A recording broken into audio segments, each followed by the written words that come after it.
Okay, well, good morning, everybody. And maybe we should just have a show of hands. Who here would like to double, treble, or quadruple their income? Yeah, I guess I was kind of amongst friends, really. Well, this session this morning is about how organizations do that. And what I'm going to do over the course of the next 40 minutes or so is to share with you the results of some research that we did back in 2013, looking at the characteristics of organizations that had achieved greatness in their fundraising. And being academics, gotta love academics really, you kind of start by looking at definitions. So we kind of messed around a little bit to think, well, what do we mean by great in fundraising terms? And we had a look at some of the dictionary definitions of what greatness was and didn't really get very far with that. So ultimately we decided to offload the responsibility for definition back onto the sector, and we worked with 20 of the sector's leading thinkers, by which I mean directors of development at some of the larger charities, some of the leading fundraising consultants, to tell us what it is that makes greatness in fundraising. Is it a great campaign, or can you be great when you're not running a campaign, but you're just fundraising for annual income for the organization? And what we came back with was a sense that great organizations are organizations that do achieve substantive growth. And pretty much all of the organizations that we work with, we're talking about people who had doubled, trebled, or quadrupled voluntary income over their medium-term planning horizon.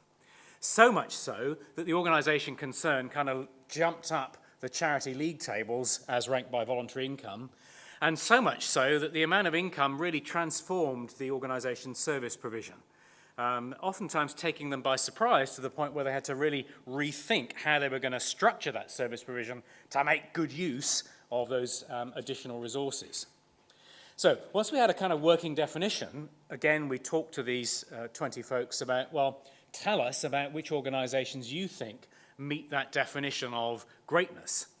And we ended up with an initial list of around 5 organizations: Cancer Research, British Red Cross, NSPCC, Save the Children, Royal British Legion. And we were fortunate enough to go into those organizations and meet with the leadership of those fundraising departments and meet some of the members of the team.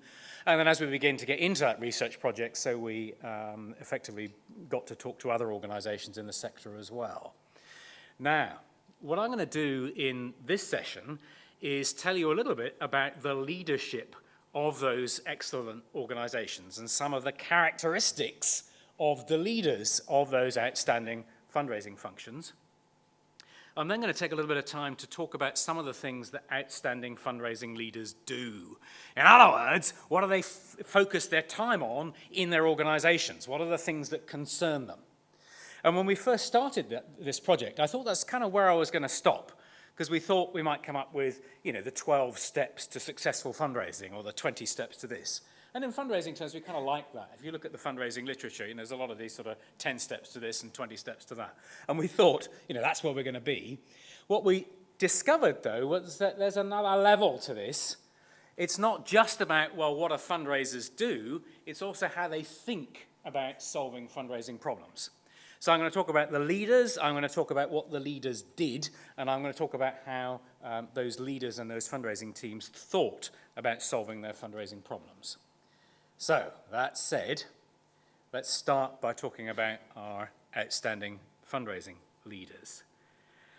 One of the first things that we noticed was that all of them, without exception, were immensely passionate about the cause that they were working for. And immensely passionate to the point that they committed themselves to that cause and organization for an extended period of time. And so these quotes are kind of illustrative. I didn't wake up one morning and just think, I want to be a fundraiser. I joined something that I could feel really personally passionate about, and my way of making a contribution to that cause was to bring in the money to make that service provision happen. And they embed themselves in that organization, not just a 9-to-5 job, but actually they embed the whole of their previous experience, the whole of their educational experience, and their social and professional networks in to help that organization succeed in fundraising. And the other thing we noted about these individuals was that, they're passionate about their cause, but they're also incredibly passionate about the profession of fundraising. This is the director of the British Red Cross. I'm absolutely in love with and besotted with the cause, but I do love fundraising. I love the chase, the accumulation of wealth. I love the process. And all of the folks that we spoke to had that genuine passion and enthusiasm for fundraising. And so you'd find that these were the kind of individuals who would be plugged into the profession. So you'll find them serving on professional committees. They get involved with the Institute of Fundraising or CASE or whoever it might be, and they play an active role in that professional fundraising community because it's important to them. They care about the profession. Now, over the years, there's been a lot of research conducted into effective leadership in the for-profit world. Not much in the non-profit space, but a lot in the for-profit domain. And intuitively, when we started out on this journey, we thought, well, there's going to be some parallels there in terms of the characteristics of effective leaders, because they're still leaders running organizations and teams. And one of the pieces of research that we found echoed with the commercial world was Collins's Good to Great. If you haven't seen it, I can kind of commend his work, where he looked at organizations that had achieved outstanding success in their particular industry. And he identified typically that the people at the helm of those organizations, whether they be male or female, exhibited specific characteristics. They were level 5 leaders. What does he mean by level 5 leaders? Well, people who have that real steely sense of personal belief, I'm going to make this happen. So in the fundraising context, those directors of fundraising or directors of development knew that they were going to be able to double or treble or quadruple their voluntary income. They had that steely sense of, yeah, I can make this happen. But they're also the kind of individuals that are immensely humble about how they go about that process. So when they achieve success and you ask them about, why did you achieve success? How did you do it? They'll say, oh, well, it was my team. It was my team that did that. The folk that I had working for me.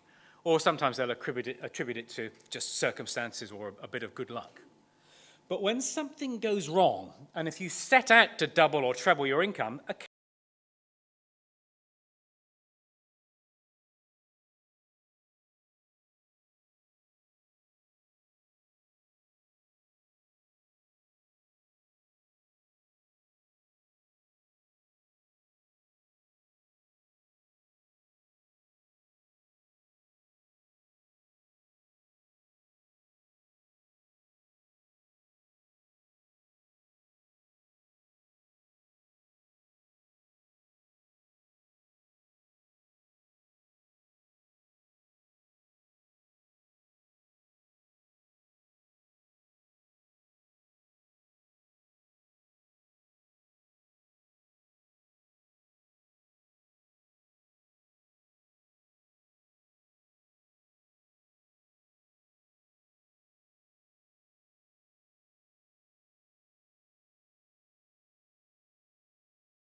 models.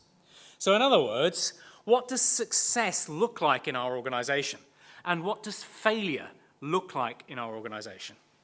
And oftentimes when they came in to start to revamp that fundraising function, failure was kind of accepted in some of these organizations. Yeah, they'd have fundraising goals. It would be expected they'd hit this or that. But it was also expected that, well, probably they weren't going to hit those goals. That was just kind of, well, they're there, but we don't usually pay too much attention to them. So a shared sense of what success is going to look like and redefining what that means to individuals is kind of a key thing that they do when they arrive. They also redefine failure. If you are going to be successful in achieving massive increases in your fundraising, that inevitably means you're going to institute change. You're going to do some stuff which is new. You're going to do some stuff which is going to be riskier, perhaps, than some of the things that you've done before. You're going to be innovative in your fundraising approach.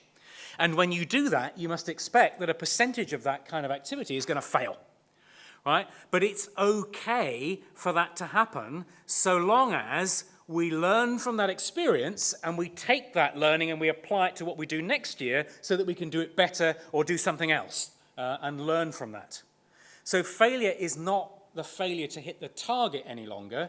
Failure becomes the failure to learn from that instance to inform our future approach. And they begin to build up these kind of shared mental models of those key concepts. Equally, things like donor centricity. If we're going to be donor-centric as an organization, well, what the heck does that mean? And what does that mean practically for how we communicate, not only with our donors, but other stakeholder groups in the organization? How does that mean in terms of the kinds of communications that we send out and the style and the tone of those communications when they go out? Now, I said, one of the things they do when they arrive is to try and reorient the structures of the organization to reward team performance. So they're building up this strong sense of, this is a group of people coming together to raise money for this organization. Well, one of the downsides of that can be that the team begin to bond so well together that eventually people start to be a little bit shy of saying, oh, I'm not sure if that's going to work, or, yeah, I'm not really sure whether that's something we should be doing. And in other words, they begin to develop something called groupthink, where they begin to kind of buy into the team line, and they're a bit shy about raising other suggestions that don't seem to fit very well with that. And our outstanding fundraising leaders are sensitive to the fact that that can happen, so they encourage a degree of conflict. Not interpersonal conflict, because that's almost always negative in an organizational context, but what's called task conflict. In other words, anytime anybody puts their hand up and they recommend a new approach or a new idea, it is expected that every other member of the team is going to critique that, right? That's no reflection on John or Susan or whoever it was that came up with that idea. It is simply the way we do business to critique that, so that everybody within that group then is kind of applying their brain power to analyze the strengths and weaknesses of that idea, not just accepting it, fundamentally. So there's a lot of stuff that those outstanding fundraising leaders do. To summarize, you've got to, if you want to be a successful fundraising leader, you've got to have that supreme, quiet self-confidence, the belief that you can make those goals happen. You've got to have that sense of purpose and really mean it and communicate it to the team. And you've got to be in an organization that you care passionately about, because you're going to be there for a while to make that happen. And as a consequence, as it says on the bottom line of this slide, if you ain't into it or they ain't into you, move on, because you're not going to be able to achieve that outstanding fundraising. So, leadership fundamentally is important. It is important in terms of achieving that fundraising growth, but it is also immensely important to certain kinds of donor, and in particular, major donors. And if you're in any doubt about that, I can recommend this actually quite dated piece of work now, but I thought it was a lovely piece of work by a fundraising practitioner by the name of Gerald Panis, who, by the way, does a lot of work in the educational sector. When he was doing his research, he was looking at people who gave more than $1 million. And this is a piece of research that is 20, 25 years old now. So back in the day, that was a lot of money. And he talked to people who were donors to those organizations, and he talked to people who were leading those organizations about what they thought was important. So in other words, when he talked to donors, what was important to you in selecting that organization? And when he talked to the leadership, What do you think is important to your donors when they're selecting giving to your organization? And some items, the bold black items here, are the sorts of things that are on both lists. So surprise, surprise, a belief in the mission is pretty key, and leadership were aware of that. I highlighted a couple in red, though, that I thought were really interesting. Right? Donors say what was really important for them, a belief in the mission, but also a personal regard for staff leadership, volunteer leadership, and overall respect for that institution in the community. And is it in the leaders list? No. Right? So typically leaders don't necessarily understand how important they are for donors, because actually the quality of the organizational leadership is immensely important to high-value donors. So leadership in your organization needs not only to focus on developing fundraising, but it needs to make itself accessible and engaged on the part of donors, because those folk need to get to know you, they've got to understand your values, they've got to understand how you think, your aspirations, and really for how you work, so that they begin to develop that trust in what you do. Now, if we had more time and this were a workshop, I'd be setting you a little task at this point, asking you to chat to the person next to you and think about how you would describe your role to a friend or a colleague. What do you do during the course of your daily role? And what we found when we asked our outstanding fundraising leaders that question was that there was a pattern that began to emerge. Our outstanding fundraising leaders spend half their time or less managing fundraising, doing fundraising.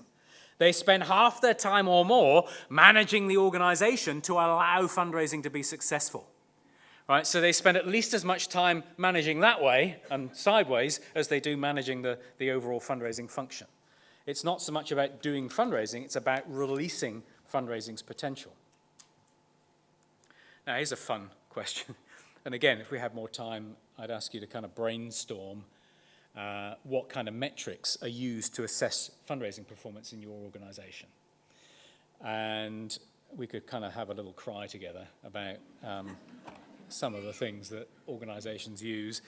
And I should have said, really, do you use or are imposed on you to assess the quality of fundraising? Because grown, there's a whole range of metrics that typically appear.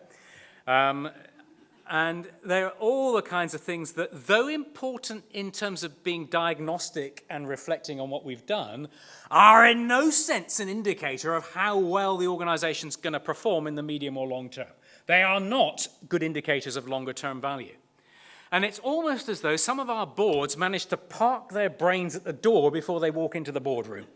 Right? Because you can bet that a good chunk of those folks will have had business experience, and probably if they're on your board, they probably had some pretty senior business experience. And in their business world, they understand things like customer lifetime value and long-term investments in those relationships.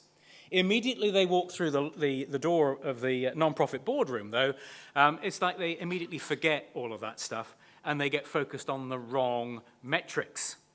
One of the things that we should be organizing ourselves around in our domain is donor lifetime value. We should be taking decisions about fundraising and stewardship based not on those initial returns, but on what that's going to mean for the longevity and the overall value of that fundraising relationship.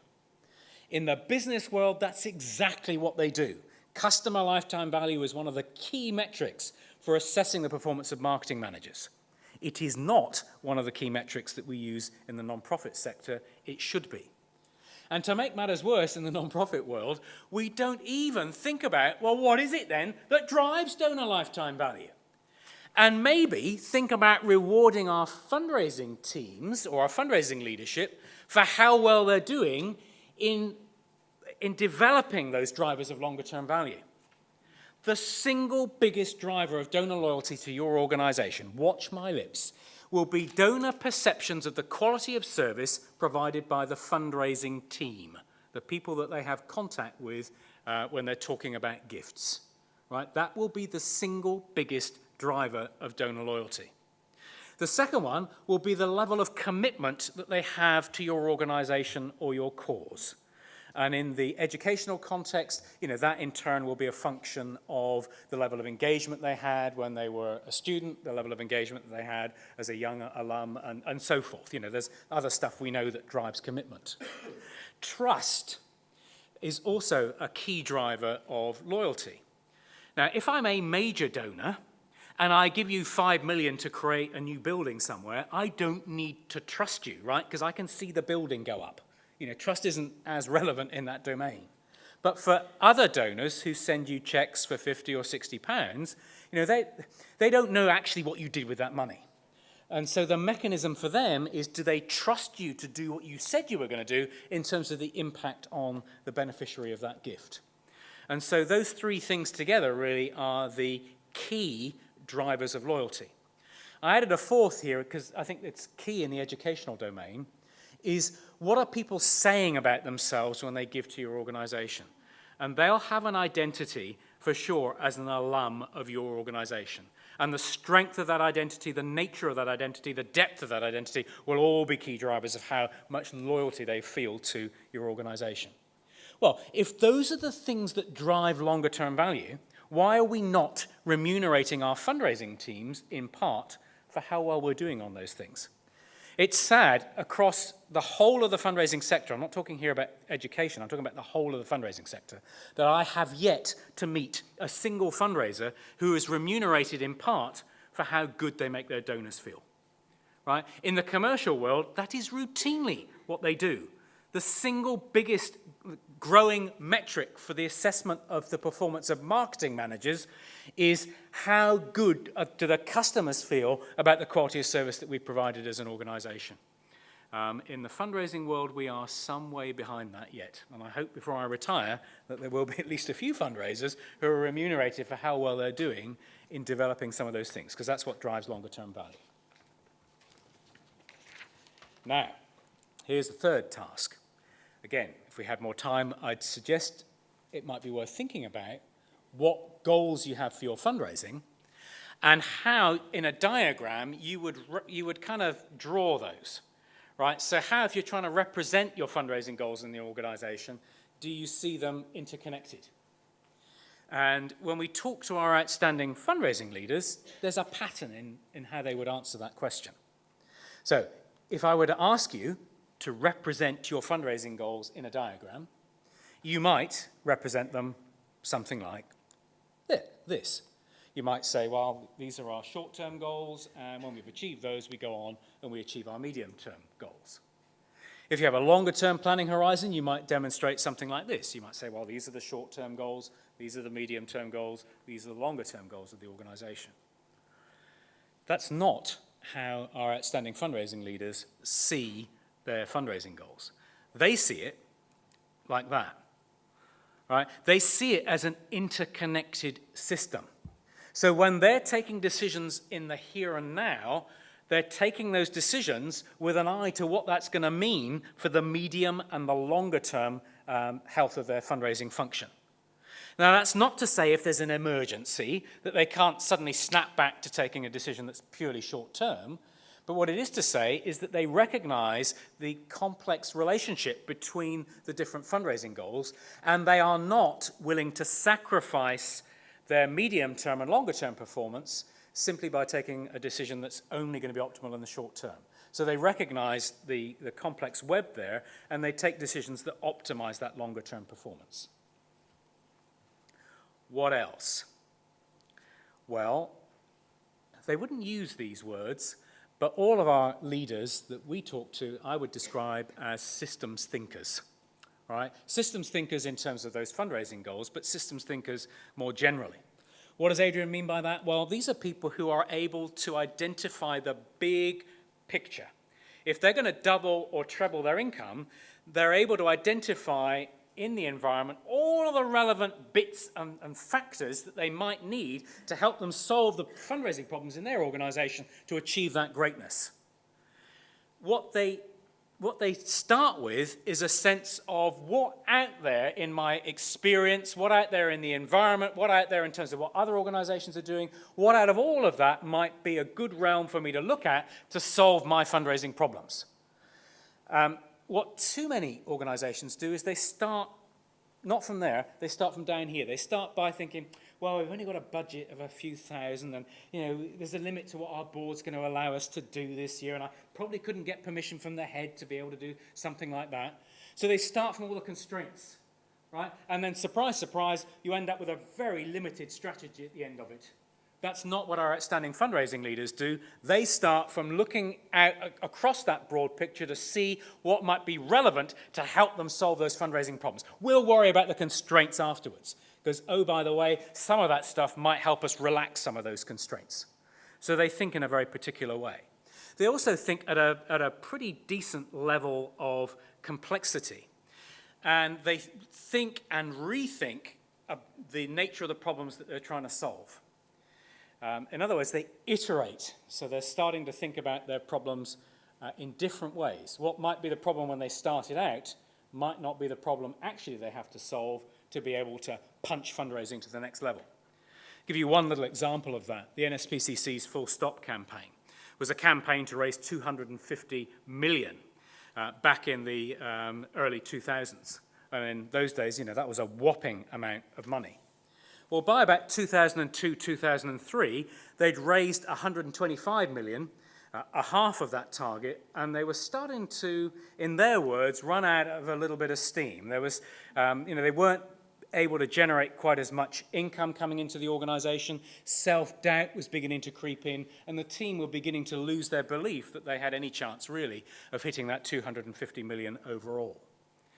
Well, in prepping for a board meeting, where they knew that they were going to be asked by that board, so tell me why you believe then that you can hit that 250 million, the only answer they could come up with to why they believed they could hit that 250 million was that they'd already successfully achieved 125 million in the past.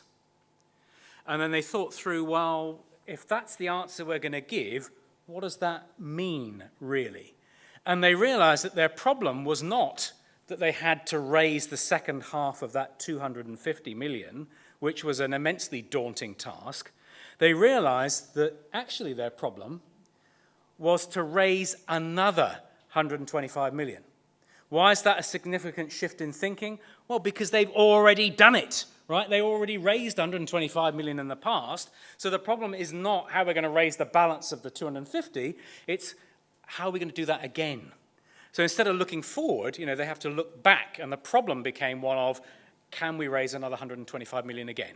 And the answer to that is, of course, well, yes, because we know exactly how to do that. We've done it. So the problem gets redefined as people kind of think about those fundraising problems in more detail. So the last thing I'd say about our fundraising leaders is that they know what to think about fundraising and how to think. What else? Well, I said I'd talk a little bit about what those outstanding fundraising leaders do. One of the things that they do is they build excellent fundraising teams. And remember, these are level 5 leaders. So these are the kinds of individuals who will say, if there was one thing I did really well, it was surrounding myself with really good people. What do we mean by really good people? Well, we mean people who have good fundraising skills. So if we want to raise money successfully through legacies, we want to bring in somebody who's very good at legacies. If we're intending to do something in the digital space, we want to bring in somebody who has good digital skills. But remember, these are individuals who are very much about building up the team. So it's not just a matter of bringing in people who have good technical skills. We also want to bring in people who have the ability to work with others and motivate others and inspire others and coach others to do a good job overall that's going to help that team as a whole to be successful. They also were looking for people who would help solve problems in the organization to release fundraising's potential. So they're also looking for a decent level of conceptual skills in the people that they appoint. Not looking for much. So they're people. They're looking for people who, in essence, really think about fundraising in the same way that they do. Good technical skills, people who are conscientious in the sense that they apply themselves to seeing that goal achieved. Conscientiousness is interesting because in the management literature, if you compare teams that are technically brilliant with teams that are of average technical ability but score high in conscientiousness, it'll always be that team that outperforms the other one. Why? Because they're the kinds of people who want to see that goal achieved in the future. So they're looking for, that mix of individuals. And in essence, what they're looking for then is people who might become in the future fundraising leaders themselves. So particularly when they're appointing for a management post, they're looking for like mini-me's, people who might be potentially high flyers and directors of development themselves one day. And the way that we're going to keep those people around is to work on them, to get them to the point where they can be outstanding fundraising leaders themselves one day. We have too much churn in our profession in fundraising, and that's one of the reasons why we don't do a fantastic job of donor retention, because our fundraisers are churning. One of the reasons that these leaders are able to keep people around is they work on their professional development. They get them to the point where in 5 years' time, they can be an outstanding fundraiser themselves one day, and to the point where they believe it. Believe they can achieve, but also believe that they can have the confidence to see change through in an organization. What does Adrian mean by that? Well, here's a quote from Tanya Steele, Save the Children. So in an NGO, you've got lots of very smart people, certainly in fundraising, but most definitely in policy, advocacy, and comms. So as a fundraiser, you need a lot of confidence to argue your corner on how you might want to portray a child or portray an issue. And so in a weird way, this was also about building people's confidence to do that. So, yeah, we want to build up their confidence to be a future leader, but we also want to build up their confidence that they can go and have a chat with that person. They can go and have a chat with the board. They can go and have a chat with those individuals and have the confidence to be able to make the case for the investment in fundraising or whatever it is that they're looking for. Now, I gave you quite a long list of things that they were looking for in the individuals that they appoint. I'm going to lengthen that list in 3 slides and make another point off the back of it. So this is the kinds of people that they were looking to appoint to help them achieve excellent fundraising. I want people who have a sense of where they'd like to be in 3 or 5 years' time. An idea of where they're going, doesn't have to be definitive, but I need to know what they want to be so that I can help them get there. Because remember, that's going to be the way they're going to retain their loyalty in the organization. I want people that are able to work in a setting that's quite fast-paced. I want people that are comfortable with a high degree of change. And I love this bit, by the way. People who enjoy being a part of it, not subject to it. So we want people that have a fair sense of personal autonomy and are willing to take some risks. I've been very much looking for people with a certain personality type, certain drive and motivation, because I think if you're going to be involved in a high growth program, you need to have that level of motivation and drive. Well, that's a lot to look for in those folks. But if you're going to bring those people into the organization, how then do you keep them loyal over time? Well, these are the sorts of things that our outstanding fundraising leaders did. Remember, they're going to work on their teams to get them to the point where they can be leaders themselves one day. Why do they do that? Well, because it keeps them loyal working in the organization whilst they're being developed, but it also means they've got a lot more skill that they're developing in the context of their daily role, and that's going to help overall in the fundraising. So they work on fundraising knowledge, yes, but they also work on leadership, negotiation, conflict management, and coaching skills, because all of those things might be important in terms of helping release fundraising's potential in the organization. They also set up mentor programs. Now, that's not in any sense unusual. A lot of organizations have mentor programs to develop members of the team. What was distinctive about these, though, is that they weren't necessarily mentors in our organization. Remember, I said our outstanding fundraising leaders are passionate about fundraising and they are connected with the profession of fundraising. So they leverage those networks to find a successful mentor that will be appropriate for this person or appropriate for this person. So there's mentoring relationships that are out with the organization. They also set up a talent program. And what I mean by that is that if you've identified somebody that you want to develop, well, let's give them some of the experiences they'll need if they're going to be a leader themselves one day. Let's give them the experience of sitting on the board to see how boards function, or the governing body functions. Let's give them the experience of making a case for investment so that they've got that experience on the CV when they take their career to the next level. And are they going to stay while they're being developed in that way? Oh yeah, you can bet. A lot of loyalty within those teams is developed as a consequence of thinking in a smart way about how you're going to develop them over time. So, just to summarize that little bit of the presentation, it's about technical skills, yes, but equally, we want the right kinds of people. And we're going to invest in their skills and attitude, as well as their fundraising knowledge on that journey they're taking with us. And we'll groom them to be fundraising leaders themselves one day. What else? Well, structures, reward and remuneration. Let's make that more group-oriented. Let's overhaul the performance appraisal system, because probably that's something that's been designed for, the teaching staff or the service provision side of the organization. And it's probably not something that's, let's say, 100% relevant to fundraising. So we'll maybe re-engineer that in some way. What else? Culture. I think it was Peter Drucker who's kind of credited with saying that culture eats strategy for breakfast. And of course, what he means by that, it doesn't matter how grand your plan is, if your people don't believe in it, then they'll kill it. They'll find some way to stop it from happening. And one of the things that these organizations had was a strong fundraising culture. Fundraising is not something that sits in a box over there. It's something that is the responsibility of everyone in the organization. And that includes the board, by the way. Everybody needs to be involved in that fundraising. But not just fundraising, it's also a learning culture. We're going to make sure that we learn from the best of professional practice to inform what we do. We're going to make sure we learn from the best of schools fundraising practice to inform what we do. We're going to make sure that we look at the wider sector in this country and the wider sector in other countries to see if there's any innovative practice out there that we can take, adapt, and use in our organization. That might be something grand, like some whole new approach to stewardship, or it might be something as tiny as a well-designed Give Now button in the website. But our antennae are up, and we're looking around in a smart way for any learning we can take, adapt, and plug into our own organization. We also want to make sure that we learn from our own professional experiences. So, as I said earlier, it's okay for things to fail occasionally, so long as we learn from that.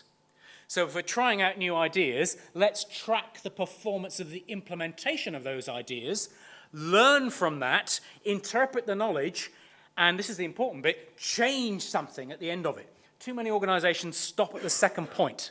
Oh yeah, we learned that. Did you change anything? No. Right? You have to make sure that it's plugged in to changing something as a consequence of that. So, teams, structures, culture. The last burst of this presentation is about how outstanding fundraising leaders think. And I already said that they are systems thinkers, although they wouldn't use that language. What does Adrian mean by systems? Well, of course, there are lots of systems in our world. There are organic systems, like you and me, that in turn are made up of systems like the cardiovascular system and so on. There are design systems like buildings that have heating systems and electric systems, abstract systems like mathematical equations, and human activity systems like organizations and teams. And of course, it's the latter of those that we're interested in. Organizations are systems, and one of the things that was distinctive about our outstanding fundraising leaders is when they're thinking about solving the problems of that organization to release fundraising's potential, they tend not to think of it in terms of, well, this needs to happen, and this needs to happen, and that needs to happen. Rather, they think about it in terms of systems that need to be influenced to help them get the outcome that they need. And that's kind of how they think about solving their problems. They also think about themselves as a system and how they can embed themselves into the organization to help it be successful. So it's not a 9-to-5 job. I'm going to embed myself into this organization, bring in my past experience of fundraising, my past business experience, my past knowledge and qualifications, my professional networks, my personal networks, and all of that gets plugged in and systematically to help the organization up the quality of its fundraising. And by the way, I'm also going to do my best to ensure that the members of my team are also nicely integrated in the organization in that way. And when they're in the organization, we're going to encourage them to think systematically about solving fundraising problems. So we'll think about the broad context that the organization is operating in, and what out of that broad context conceivably might be relevant to help us solve those fundraising issues. And then within that broad context, we'll identify the bits of information, the bits of knowledge that might help us specifically to solve that problem. And as we do that, we'll reflect on, actually, is that the problem? You know, I thought this was a problem with my donor retention and loyalty, and actually, the more I think about it, it's a problem with the board, because the board aren't getting engaged with it. So there's this continuous kind of pattern of reflection that takes place where you begin to kind of redefine that, that problem. Remember my NSPCC example. And boy, if you can encourage your team to think about solving problems systematically, that really punches up the effectiveness of that organization. Because you've not only got the director of development thinking in a systems way, you can draw on all of that systems thinking within the team. Why is that important? Well, because every member of the team will have a different broad context. You ask them about, well, what do you think needs to happen? They'll be drawing on a different broad context than the one that you were thinking about earlier, or the one that Susan's thinking about when she thinks about solving that problem. Equally, those individuals won't make the same critical choices about the bits of information that are relevant to solving the problem from that broad context. So when you get teams thinking about it, you're by definition then drawing in lots of different broad contexts to help you solve the problem, and lots of alternative perspectives on what might be relevant within those contexts to help you solve those problems. And if you really want to punch decision-making up to the next level in the team context, you want to get people in your team not just to say what they think, what should we do today? You also want to encourage them to say, well, what's the broad context you're drawing on, and how did you decide that those things were relevant? So that everybody in that team becomes sensitive to and primed to think about other broad contexts. And what that means is you're considering a lot more information when you're taking a decision, and the quality of that decision ultimately will be exponentially so much better because you've surveyed so much more material and you're sensitive to the perspectives of others within that team. What else? Well, there's one last little bit of technology that I want to leave you with. And if you take nothing else from this presentation, this is the bit that I want you to take away and think about in your own professional practice. Systems thinkers think at different levels of complexity. Let's suppose that we had a poor performing fundraising campaign. We could think about solving that problem moving forward by looking at data. So we could look at the response rates we got from our mail or maybe from our email. We could look at our average gift size. We could look at the case for support. We could look at the different kinds of channels or the forms of communication that we used. We could look at that data and say, yeah, maybe we need to change this moving forward, right? That's one level of thinking, and that may be enough. That might be all you need to solve your fundraising problems. Equally, you can punch it up a level. And instead of looking at the data, you start to look at trends in that data. So you're looking then not at the response rate, you're looking at the trajectory of that response rate. So is it getting worse? Is it getting better? We're looking for patterns of behavior and performance in that. And it might be enough because that might give us a sense of, all right, that's going down, let's adjust that moving forward. Equally, you can think about it at another level of complexity. You can think about it in terms of the systems that were being followed that gave rise to that level of performance. In other words, what rules and procedures were we following that gave us that NAF campaign that we just ran? Was the case for support maybe a bit weak because there were too many people involved and it somehow got watered down? What was the creative process that we went through, and was that satisfactory? Have we got the right agency doing our communications or the right design team designing our communications? Were there the right procedures in place to provide oversight for the development of those materials? And did we have the right procedure in place to ensure that we learnt from past experience? So you're looking for answers in the systems at that level of thinking. Equally, you can punch it up one higher level. InterSystem Response is a fancy way of saying, why is it that our organization takes these decisions? Why is it that we're forced to use this case for support? Why is it we're only allowed to use a limited range of communications channels? Why is it that Susan always seems to have the right of veto over what we want to do in fundraising? So the question at this level is, why are our systems designed in that particular way. And it might be that there are some issues there that need to be fixed. So there are those 4 levels of complexity that you can use to think about solving fundraising problems. The last one is a lovely phrase to conjure with, critical hermeneutics. That's not so much a level of thinking, it's an understanding that no piece of data is, in any sense, kind of neutral. If I were to tell you that the response rate to our last piece of direct mail that we sent out was 0.8%, somebody over here will think, well, that's very good. Somebody over there will say, well, that's pretty terrible. Somebody over here will say, well, that's kind of average, And people interpret those things in different ways. So a hermeneutic level of understanding recognizes that the board will have a different view on this from the head and from members of our team.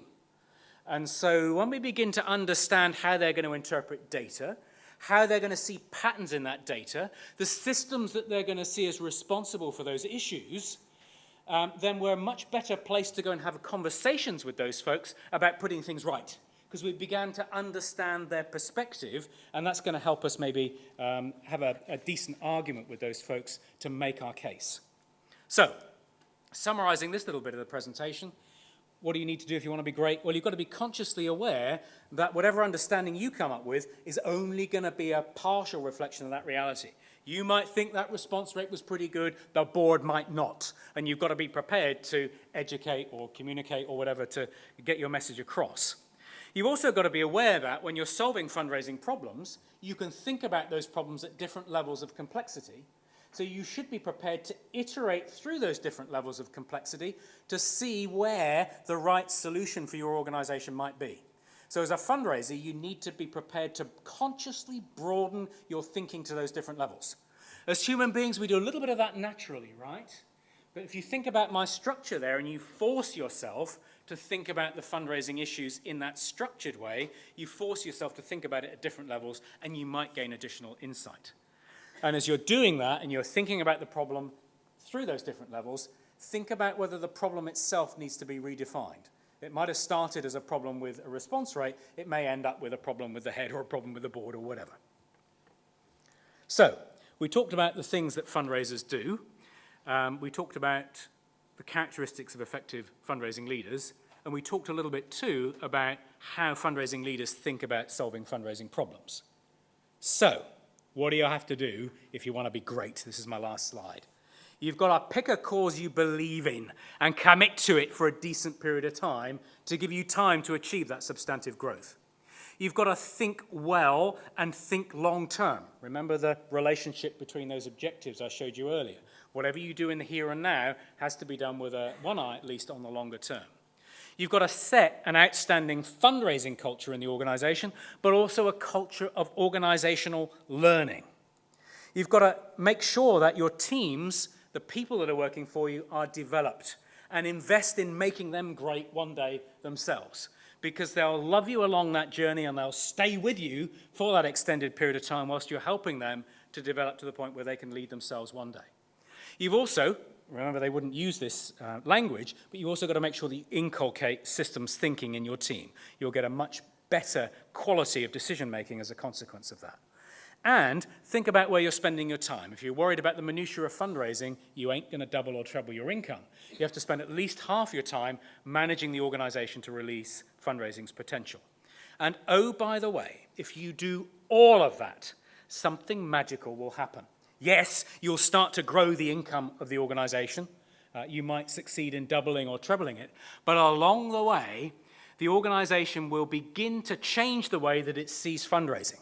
And along the way, the organization will become at least as proud of fundraising as its fundraisers as it is the quality of the service provision and the difference that it's making in the lives of young people. Right? Pride on the part of the organization and its fundraising is an absolutely critical element of what our outstanding fundraising leaders were able to develop. So, do you want to be great one day? That's how you do it. Thank you, folks.